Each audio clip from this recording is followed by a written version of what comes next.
जय श्री राम सबको।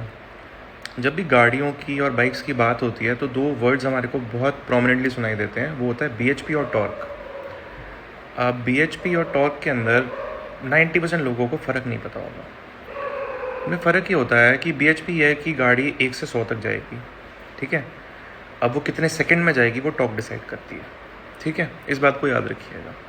एक और चीज़ बताता हूँ, कसिनो में लोग जाते हैं जुआ खेलने, लोग सोचते हैं पैसे कमाने जा रहे हैं, बट एक कहावत है, हाउस ऑलवेज विन्स, राइट। ये दूसरी चीज़ है, अब इसको याद रखिएगा, हाउस ऑलवेज विन्स। अब आप लोग बोलोगे कि मैं तो स्टॉक मार्केट से रिलेटेड, एस्ट्रोलॉजी से रिलेटेड कंटेंट बनाता हूँ, तो मैं आपको ये सब चीज़ें क्यों बता रहा हूँ। अब मैं आपको इनकी रेफरेंस बताता हूँ कि इनका स्टॉक मार्केट से क्या लेना देना है, और ये बहुत इन्फॉर्मेटिव होने वाला है और बहुत सिंपल लैंग्वेज में इसको रखने की कोशिश करूँगा मैं आप लोगों के लिए। तो होता क्या है कि stock market is like a casino, ठीक है। तो हमेशा जो कसिनो है वो तो जीतेगा ही जीतेगा।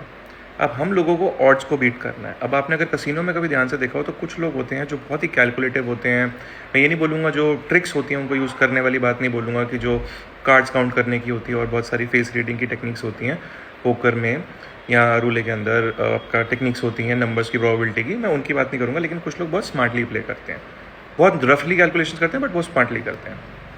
तो स्टॉक मार्केट में भी अगर आपको काम करना है, नोइंग द फैक्ट दैट आप सेलर हो या बायर हो, मार्केट आपके अगेंस्ट है, तो आप उस चीज़ को कैसे करो। अब मैं बहुत ज़्यादा कोशिश करता हूँ कि जो भी मेरे सब्सक्राइबर्स हैं, मेरे फॉलोअर्स हैं, उनको मैं ये ज़रूर बोलूँ कि आप डिसिप्लिन में रहो और आप अपनी नॉलेज गेन करते रहो। तो ये वीडियो नॉलेज के पर्पज़ से है। 3-4 टर्म्स हैं जो बहुत प्रोमिनेंटली ऑप्शंस की ट्रेडिंग के अंदर, चाहे वो आप सेलिंग कर रहे हो या बाइंग कर रहे हो, लेकिन बहुत प्रोमिनेंटली यूज़ होती हैं।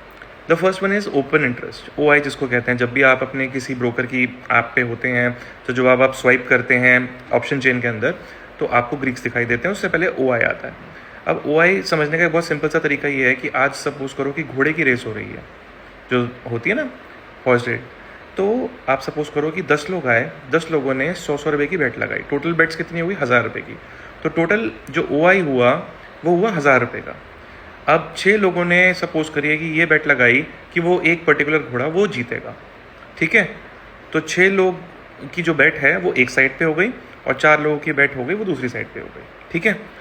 अब होता क्या है कि इसको अगर हम स्टॉक मार्केट से कंपेयर करें तो उसका मतलब सिंपल ये होता है कि अगर 24,000 पे इस बाज़ार की लड़ाई है, स्ट्राइक जो है वो 24,000 की है, तो 24,000 जो है वो उस घोड़े की रेस है। अब कितने लोग उसको ऊपर देखना चाहते हैं और कितने लोग नीचे देखना चाहते हैं, वो कॉलर पुट के अंदर आ जाएगा, और जो टोटल बेट्स हैं वो ओपन इंटरेस्ट हो जाएगा। अब आप ये बोलोगे कि आपने बहुत, जिन लोगों को नॉलेज है इस चीज़ की उनको ये पता होगा कि होता ये है कि जो लोग तेज़ी करना चाहते हैं उनका OI पुट की तरफ होता है, और जो मंदी करना चाहते हैं उनका OI कॉल की तरफ होता है। जबकि कॉल हमेशा तेज़ी को डिनोट करती है और पुट हमेशा मंदी को डिनोट करती है।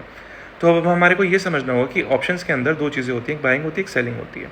सेलिंग के अंदर बहुत ज़्यादा मार्जिन रिक्वायर्ड होता है। लेट्स सपोज कि एक जो गाइडलाइन है उसके हिसाब से 2 से 2.5 लाख रुपए पर ऑप्शन को सेल करने के लगते हैं एक स्ट्राइक के, ठीक है। और ऑप्शन बाइंग बहुत आसान है, बहुत ईजी है। 65 का लॉट है, अगर लेट्स सपोज 100 रुपये का प्रीमियम है तो 6500 रुपये में आपको मिल जाएगा। तो ये डिफरेंस क्यों होता है? और वो डिफरेंस इसलिए होता है कि जो सेलर है ना उसको खाना है आपका समय, उसको टाइम खाना है, क्योंकि वो पैसा टाइम से बनाएगा। टेक्निकली ऑप्शन बाइंग के अंदर हमेशा प्रॉफिट की जो सीमा होती है बहुत ऊपर होती है। आप कह सकते हो कि अनलिमिटेड प्रॉफिट होता है, लेकिन यहीं पे जो सेलर होता है उसका प्रॉफिट हमेशा लिमिटेड होता है। पर वो लिमिटेड होता है इसलिए वो सेफ होता है। सेफ इन द सेंस उसको हमेशा बाजार को एक रेंज में रखना पसंद आएगा, क्योंकि उसको थीटा खाना है। अभी मैं थीटा पे आऊँगा, लेकिन मैं आपको ये समझा रहा हूँ। अब जो ग्रीक्स होते हैं ओपन इंटरेस्ट के आगे, वेगा होता है, गामा होता है, डेल्टा होता है, थीटा होता है, ठीक है। अब इन चारों के अलग अलग पैरामीटर्स होते हैं। जो वेगा होता है दैट इज़ वॉलेटिलिटी, जो IV से डिफाइन होता है, ठीक है। उसमें मैं बहुत ज़्यादा डीप नहीं जाऊँगा क्योंकि उसकी इतनी रेलेवेंस नहीं है अभी इस वीडियो के लिए, बेसिक्स समझने के लिए। अब अगर हम बात करें गामा की और डेल्टा की, तो इनका एग्जैक्टली वही रिलेशन है जो मैंने आपको गाड़ी के केस में सबसे पहले बताया था, जो टॉर्क और BHP का होता है, ठीक है। होता क्या है कि डेल्टा जो होता है वो एक स्पीडोमीटर की तरह है कि गाड़ी कितनी स्पीड पे जाएगी मैक्सिमम, और उसको क्या फोर्स ड्राइव कर रही है वो गामा होता है, ठीक है। सो गामा डिसाइड्स कि डेल्टा कितनी तेज़ी से बढ़ेगा या घटेगा, ठीक है। और जो IV होती है उससे वेगा डिसाइड हो गया आपका। अब IV और थीटा का रोल क्या होता है? थीटा जो होती है, थीटा इज़ अ कैलेंडर और you can say it's a clock. अब आप ये समझिए कि अगर थीटा, आज आपने स्ट्राइक प्राइस फ्राइडे को देखी, तो अगर थीटा -8 है, ठीक है, आप 8 नहीं, आप -10 मान लीजिए, एक राउंड फिगर में लेते हैं, तो थीटा अगर -10 है तो दैट इज़ कि वो डेली वो प्रीमियम कितने रुपए माइनस होएगा, ठीक है। तो -10 का जो थीटा, इसका मतलब ये है कि अगर फ्राइडे बाजार बंद होता है एक सर्टेन वैल्यू पे, लेट्स सपोज कि 100 रुपये पे बंद हुआ एक स्ट्राइक, तो थीटा जो है वो सैटरडे संडे का काउंट करके मंडे को अगर बाजार फ्लैट उसी पॉइंट पे भी खुलता है तो जो आपका उसका स्ट्राइक का जो प्राइस होगा वो 20 रुपये अपने आप ऑटोमेटिकली माइनस हो जाएगा एट द सेम वैल्यू जिस पे वो स्ट्राइक चल रहा था या जिस पॉइंट पे बाजार था। अगर उसी बाजार का सिचुएशन रहती है तो आपका तब भी 20 रुपये का एक नुकसान होगा उस प्रीमियम के ऊपर, ठीक है। वो थीटा हो गया। अब थीटा भी वेरिएबल होता है, चेंज होता रहता है थीटा की वैल्यू भी, that's a separate thing, but this is theta. This is just to make you understand कि बेसिक्स होते क्या हैं, ठीक है। तो थीटा ये है। अब थीटा का जो मेन रोल होता है वो उसका फ़ायदा मिलता है आपके ऑप्शन सेलर को, बिकॉज उसने बहुत ज़्यादा मार्जिन लिया हुआ है।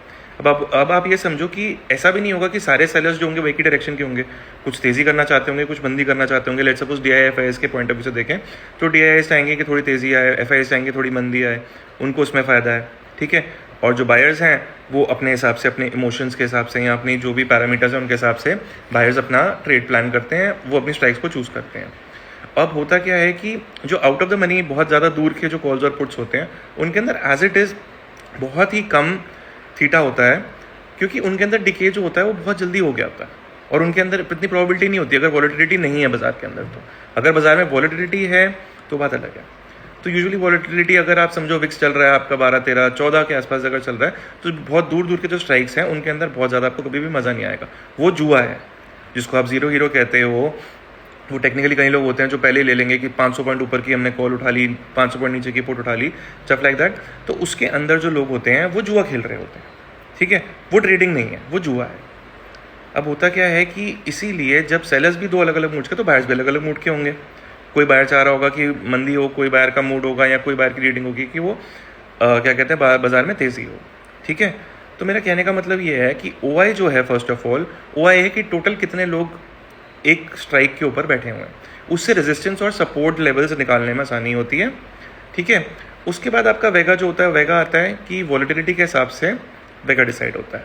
वेगा का इम्प्लीकेशन ज़्यादातर थीटा के ऊपर होता है, ठीक है।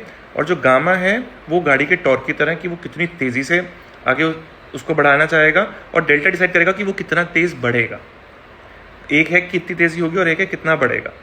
सो जब भी आप ऑप्शन बाइंग करें, मैं इसको शॉर्ट और सिंपल रखना चाहता हूँ, तो जब भी आप ऑप्शन बाइंग करते हो तो हमेशा आप लोगों को ये ध्यान देना है जिस भी स्ट्राइक को आप चूज़ कर रहे हो कि उसका डेल्टा कैसा है। डेल्टा का जो रेंज होती है वो अच्छी रेंज मानी जाती है, 0.45 से लेके 0.55 इज अ डिसेंट रेंज। 0.5 पकड़ लो तो उसका सीधा सीधा इंप्लीकेशन ये होता है कि जो स्ट्राइक आपने चूज़ करा है अगर उसका 0.5 है लगभग, तो 100 पॉइंट मार्केट ऊपर या नीचे जाएगा तो वो 50 रुपये ऊपर या नीचे होगा। ये एट द मनी के आसपास के जो स्ट्राइक्स होते हैं ये उनके साथ होता है, ठीक है ना। तो दिस इज डेल्टा।